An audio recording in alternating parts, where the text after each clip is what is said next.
Desde tiempos remotos, la clase obrera se ha visto desfavorecida, no solo en el ámbito laboral, sino también en el ámbito económico, de salud y del bienestar de las familias, que se sostienen de la jornada de trabajo del responsable de la misma. Es por eso que se formaron pequeños grupos que no soportaron más la situación en la que se encontraban, y así, poco a poco, fueron ganando terreno y volviéndose más sólidos y más fuertes. Como consecuencia, se crean los sindicatos como sistema de organización de la clase obrera, fundamentado en la defensa de sus intereses económicos y sociales. Es entonces que podemos decir que un sindicato es un organismo que agrupa a los miembros de una misma profesión, oficio o actividad laboral, que constituyen una asociación cuya actividad principal consiste en la defensa de los intereses comunes.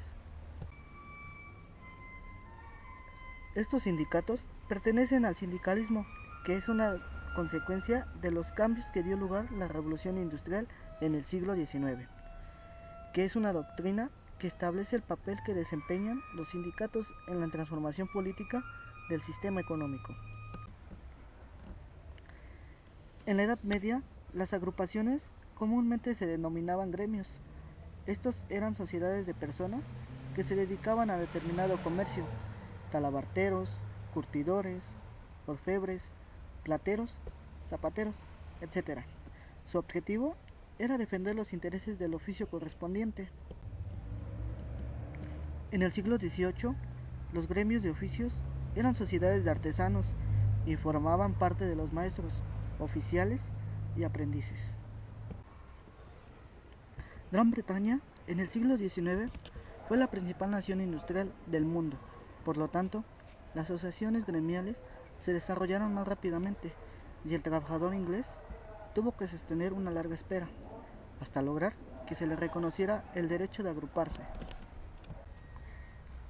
El movimiento obrero en Latinoamérica data de 1850. Se da en Argentina con sus sociedades mutualistas de beneficencia, que habrían de convertirse en sindicatos antes de terminar el siglo XIX, constituyendo la Federación Obrera Regional de Argentina. En Colombia, en 1909, se había reconocido la personalidad jurídica de la Sociedad de Artesanos, y en 1936 se creó la Confederación de Trabajadores de Colombia.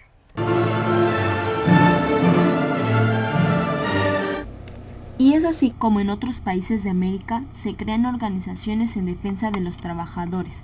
Por ejemplo, en Costa Rica se inicia el sindicalismo con la huelga de 1930 en las plantaciones de plátano.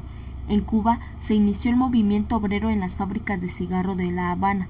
En Chile, en 1887, al fundarse la Federación Santiago Watt de Ferroviarios, en 1909 se crea la Federación Obrera Chilena.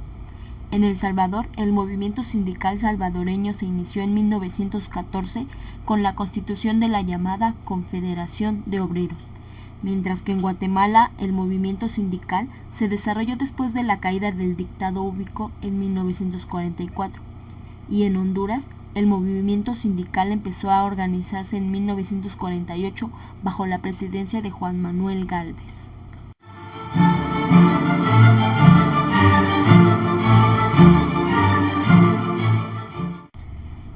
En México, el sindicalismo tiene su antecedente en los trabajadores afiliados a la Primera Internacional en 1870. Algunos pasaron a la posteridad con los promotores de las huelgas de Cananea en 1906 y de Río Blanco en 1908, movimientos a favor de los derechos de los trabajadores de las minas de cobre y de las fábricas textiles sangrientamente reprimidos. A la caída de Porfirio Díaz, se organizó la primera gran central de trabajadores en Casa del Obrero Mundial. En 1918 nace la Confederación Regional Obrera Mexicana, llegando a sumar hasta 1 millón de trabajadores de varios sindicatos. En 1922, disidentes de la CROM fundan la Confederación General de Trabajadores. En 1936, en el gobierno de Lázaro Cárdenas, nace la Confederación de Trabajadores de México, que apoyó decididamente la nacionalización del petróleo y la reforma agraria. Para 1938, entonces ya funcionaba la Federación de Sindicatos de Trabajadores al Servicio del Estado, las Centrales Nacionales de Trabajadores, varios sindicatos de la industria como la de petróleos, electricistas, telefonistas, ferrocarrileros, el CENTE y otros. El Sindicato Nacional de Trabajadores de la Educación agrupa cerca de 1 millón de profesores federales que despliegan su labor docente en todos los estados de la República y rincones más apartados a esta. Con José Vasconcelos como secretario de Educación Pública de 1921 a 1924, el país necesitaba salir del atraso educativo en el que se encontraba. Vasconcelos reconoce las potencialidades de los profesores, sabe que son el factor fundamental de la tarea de desterrar el atraso por la ignorancia en nuestro país. Vasconcelos rehabilitó a la Secretaría de Instrucción Pública y le cambia el nombre a Secretaría de Educación. En ese entonces, los profesores de primaria ni siquiera les establecen el salario mínimo de 3 pesos. Ellos, que asumen con devoción y valentía las campañas de alfabetización, dan clases en lugares inaccesibles, sufren persecuciones de caciques, curas y fanáticos que los consideran enviados por el demonio. En la década de 1930 a 1940 se organizan los profesores. Lázaro Cárdenas, como presidente de los mexicanos, impulsa a Narciso Bassols y propicia el nacimiento del Sindicato Nacional de Trabajadores de la Educación, el CENTE.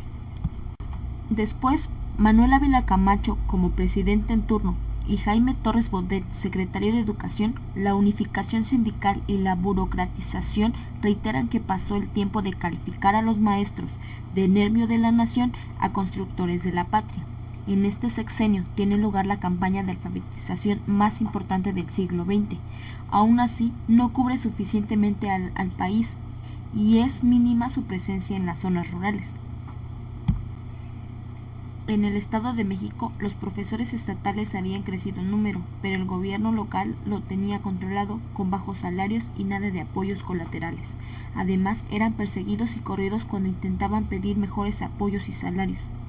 Se afiliaron al CENTE, pero poco apoyo recibieron en el momento de crisis, con tantos de huelga y otras confrontaciones con los derechos laborales. Pasado un buen tiempo, y por la desorganización del Sindicato Nacional de Trabajadores de la Educación, el CENTE, y la anarquía en que se encontraban, los profesores del Estado de México optaron por organizar su propio gremio. Es ahí donde surge el CEMSEM. En 1940, siendo gobernador Wenceslao Labra y director de Educación Pública el profesor Adrián Ortega Monroy, los profesores del Estado de México, en la lucha por la defensa de sus derechos y lograr mejores salarios para mejorar sus condiciones de vida, se declaran en huelga. Wenceslao tomó represalias y fueron varios los profesores expulsados del magisterio estatal por alborotadores, pero finalmente lograron los beneficios para los compañeros de su gremio. En el Estado de México, la lucha sindical del magisterio se inició con la formación de los primeros gremios, como la Fraternidad de Maestros, la Liga de Maestros, Unidad Magisterial y otras organizaciones pioneras del actual Sindicato de Maestros al Servicio del Estado de México, creado en el mes de agosto de 1952, cuyo objetivo fue y es la defensa de los intereses comunes de los maestros. El primer secretario general del sindicato fue el profesor Agripín Estrada. Uno de los sindicalistas más importantes es Agripín García Estrada. Nació en la ciudad de Toluca, Estado de México, el 23 de junio de 1921. En la lucha sindical, apenas siendo estudiante normalista, participó en las movilizaciones magisteriales de 1940. Más tarde, como profesor en servicio, se opone a la Dirección de Educación Pública y la Secretaría General de la entonces Unidad Magisterial del Estado de México. Se concentrarán en la misma persona y se encabeza a los profesores de Toluca hasta obtener el triunfo. Así, funda el Sindicato de Maestros al Servicio del Estado de México, el cual surge y se formaliza en agosto de 1952. Entre los logros más sobresalientes en sus gestiones sindicales se encuentran la integración de los primeros estatutos, el establecimiento de horarios continuos en sustitución de los horarios discontinuos, funcionamiento de los primeros servicios médicos, la primera ley de pensión, Ollisemín, operación del reglamento de escalafón, el pago de las primeras pensiones y jubilaciones, la dotación de casas a maestros, incrementos salariales, entre otros. Su pasión, la Escuela Normal del Estado de México. Su vida, el Sindicato de Maestros al servicio del Estado. No podemos dejar de lado al líder sindical Roberto Espiridión Sánchez Pompa, originario de Tenancingo, Estado de México. Se inició en la docencia en el medio rural de la zona Mazagua de San Felipe del Progreso, llegando a ocupar la dirección escolar. Su carrera sindical la inició como delegado en el año de 1997, en virtud de la identificación con la base magisterial del Estado de México. El profesor Roberto Espiridión Sánchez Pompa encabezó la planilla Unidad Magisterial, con el eslogan Vanguardia y Bienestar para el Magisterio Estatal. Candidato que encabezó al Sindicato de Maestros al servicio del Estado de México a partir del 29 de octubre del 2009, sustituyendo así al profesor Héctor Hernández Silva. Entre los compromisos con el gremio magisterial se encuentran impulsar la mejora de las percepciones salariales al sueldo base, incrementar el número de becas para hijos de maestros, continuar con el apoyo de la economía familiar mediante los préstamos sindicales, gestionar la creación de un mayor número de clínicas y hospitales, continuar con la construcción y el equipamiento del centro vacacional Sor Juana Inés de la Cruz en la región oriente del estado, establecer una agenda de atención regional de manera periódica por el Comité Ejecutivo, impulsar la capacitación y la actualización mediante cursos, programas y estrategias de capacitación virtuales y presenciales, continuar con la gestión de apoyos a favor de niños y adultos con capacidades diferentes, impulsar la capacidad y el intercambio de experiencias exitosas en materia educativa, realizar las basificaciones, cambios de adscripción, nivel o de plantel de manera profesional y de acuerdo a las necesidades reales y condiciones de cada maestro.